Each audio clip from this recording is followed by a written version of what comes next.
ఇక geopolitical issues విషయానికి వస్తే ఇరాన్పై దాడి విషయంలో 2 వారాల్లో ఒక నిర్ణయం తీసుకుంటాను అని చెప్పి ట్రంప్ ప్రకటించారు సార్. ట్రంప్ ప్రస్తుతానికి వెనక్కి తగ్గడానికి కారణం ఏంటి? అసలు ట్రంప్లో ఈ సంకోచం ఎందుకు సార్? అంటే దీనికి అనేక కారణాలు ఉన్నాయి. సంకోచము అమా లేదా వ్యూహాత్మకమా, ట్రంప్ హెజిటేట్ చేస్తే ట్రంప్ నేచరు స్వభావం కూడా అదే. మీరు టారిఫ్లు ఉన్నాయి, టారిఫ్లు విధించాడు, మళ్ళీ 90 రోజుల విరామం ప్రకటించాడు.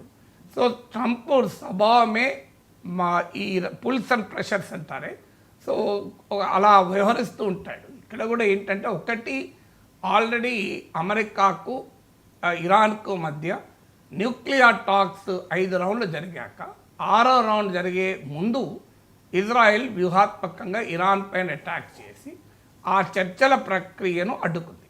కానీ ఇప్పుడు యూరోపియన్ లీడర్స్ ఆల్రెడీ ఇరాన్తో చర్చలు జరుపుతున్నారు. సో యూరోపియన్ లీడర్స్ ఇరాన్తో చర్చలు జరుపుతున్నారు కనుక బహుశా ఆ చర్చల ప్రక్రియ ఒక డిప్లొమాటిక్ సొల్యూషన్ కనుగొనటానికి ఉన్న అవకాశాలను ఎక్స్ప్లోర్ చేయడం. ఎందుకంటే ఇప్పటికీ ట్రంప్ చెప్తున్నది ఐ వాంట్ ఎ డీల్ అంటున్నాడు. అయితే అదంతా సులభమైంది కాదు. ఇరాన్ ఇక అనివార్యమైతే తప్ప అంగీకరించకపోవచ్చు. ఎందుకంటే ఇరాన్ తన యురేనియం ఎన్రిచ్మెంట్ను కంప్లీట్గా ఆపాలి అన్నది అమెరికా వాదన. టోటల్లీ అబాండన్ యురేనియం ఎన్రిచ్మెంట్ అని. సో టోటల్గా అబాండన్ చేస్తే ఇరాన్ మిగలదు. మరి దానికి ఇరాన్ అంగీకరిస్తుందా? ఇంతకన్నా మార్గం లేదు, చావడం కన్నా ఇది బెటర్ కదా అని అనుకుంటే చెప్పలేము. సో అందువల్ల సబ్స్టాన్షియల్ అవకాశాలు ఇప్పటికీ ఉన్నాయని అమెరికా అధికార ప్రతినిధి కూడా అన్నాడు. ఇరాన్తో దౌత్యపరమైన పరిష్కారానికి, అణు ఒప్పందాన్ని కుదుర్చుకోవటానికి జరుగుతున్న చర్చలు సానుకూల ఫలితం ఇచ్చే అవకాశం ఇంకా చాలా ఉంది అని this is the official statement of the US spokes person. అందువల్ల ఈ డిప్లొమాటిక్ పరిష్కారానికి ఒక అవకాశం ఇవ్వడం మొదటి కారణం. రెండవ కారణం ఏంటంటే డొమెస్టిక్ పాలిటిక్స్ ప్రెషర్ కూడా ట్రంప్ పైన ఉంది. రిపబ్లికన్లు 2గా చీలిపోయారు ఇరాన్ విషయంలో. ఓల్డ్ రిపబ్లికన్స్, జాన్ బోల్టన్ ఇట్లాంటి వాళ్ళు ఓల్డ్ రిపబ్లికన్స్ ఏమో ఇరాన్ సంగతి తేల్చాల్సిందే, ఇరాన్ను లేపేయాల్సిందే అని వాళ్ళ ఒత్తిడి.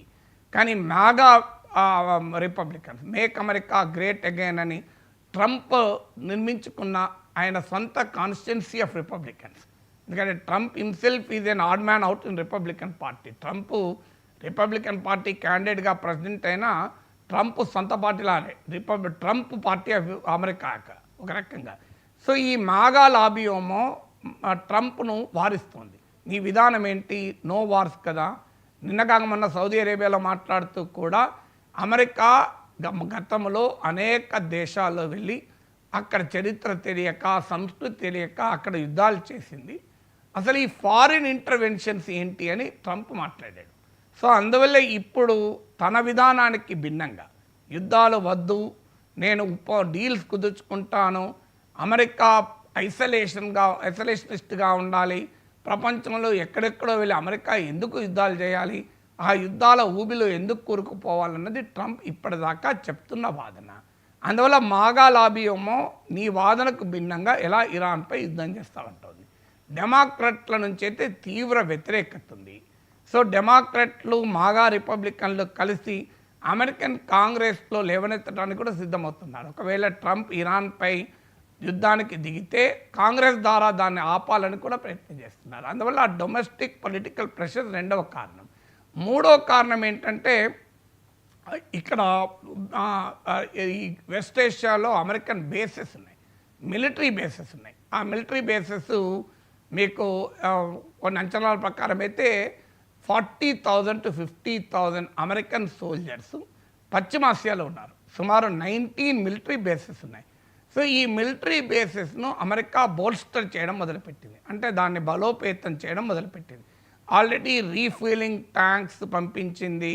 మీకు సౌత్ ఏషియా నుంచి సౌత్ ఈస్ట్ ఏషియా, ఆగ్నేయ ఆసియాలో ఉన్న ఇండో పసిఫిక్ ప్రాంతంలో ఉన్న అమెరికన్ మిలిటరీ ఫెసిలిటీస్ను పశ్చిమాసియా, వెస్ట్ ఏషియాకు తరలించింది.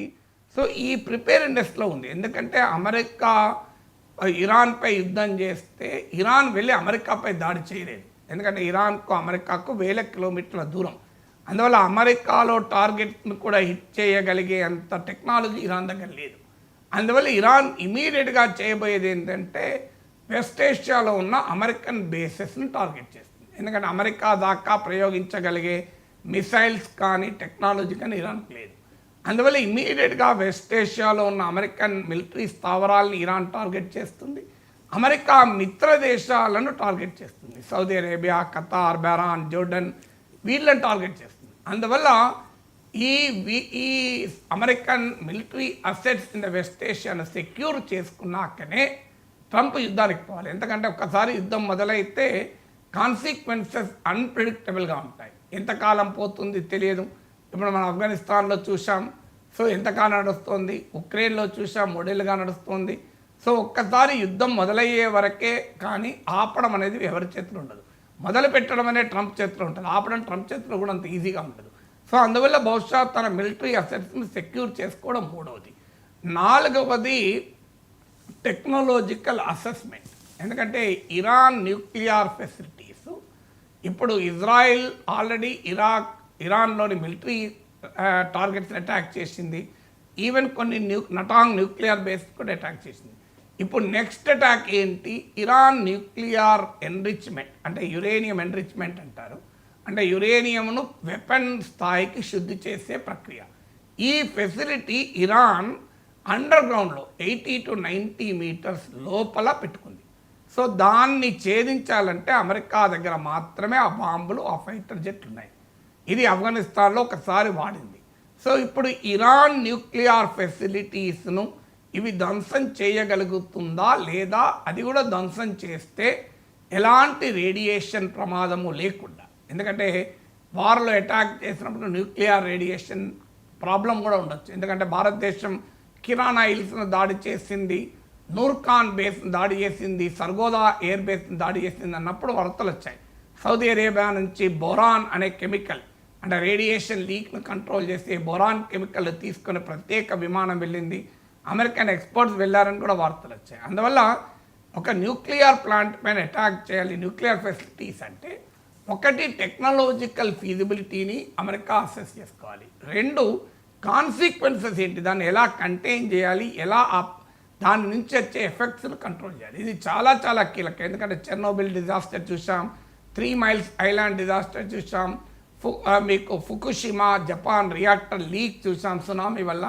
ఈ అనుభవాలు ప్రపంచానికి ఉన్నాయి. ఎందుకంటే ఇరాన్లో కనుక న్యూక్లియర్ రేడియేషన్ లీక్ అయితే అది ఇరాన్కే ప్రమాదం కాదు, అమెరికా మిత్ర దేశాలైన సౌదీ అరేబియాకు ప్రమాదమే, ఈ అన్ని దేశాలకు ప్రమాదమే ఆ ప్రాంతంలో.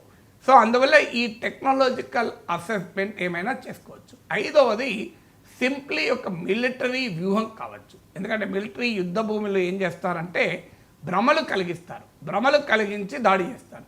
ఇప్పుడు ఒకవైపు ఇరాన్తో చర్చలు జరుపుతూ ఇరాన్కు ఒక భ్రమ కలిగించారు, ఈ సమయంలో అటాక్ చేయరు, అమెరికా ఒక డీల్ కుదుర్చుకోదలుచుకుంటుంది అని. అలా చర్చలు జరుగుతున్న సమయంలో ఇజ్రాయెల్ దాడి చేసింది. బహుశా ఇది అమెరికా ఇజ్రాయెల్ అనుకొని నీవు భ్రమ కల్పించు, నేను అటాక్ చేస్తా అని. ఎందుకంటే లేకపోతే ఒక ఆర్మీ చీఫ్, ఒక న్యూక్లియర్ సైంటిస్టులను ఇరాన్ రహస్య స్థావరాలకు మార్చలేదా, బంకర్లలో దాయలేదా? మరి ఎందుకు వాళ్ళు ఓపెన్గా వాళ్ళ ఇళ్లలోనే ఉన్నారు? వాళ్ళ ఇళ్లలో ఉన్నారు కనుక ఇజ్రాయెల్ అటాక్ చేయగలిగింది కదా. మరి ఈ జాగ్రత్త ఎందుకు తీసుకోలేదు ఇరాన్ అంటే బహుశా ఇరాన్ ఆ భ్రమల్లో ఉంది ఇప్పుడు దాడి చేయాలని. అలాంటి భ్రమలు మళ్ళీ కల్పించి అటాక్ చేయడం అనేది కూడా ఒక ఆలోచన కావచ్చు అని అంటున్నారు. సో ఎవరికీ తెలియదు ట్రంప్ ఎందుకు ఆగాడని. ఇవన్నీ రకరకాల థీరీస్ మాత్రమే. Thank you so much sir. చాలా అంశాలకు సంబంధించి చాలా డీటెయిల్డ్గా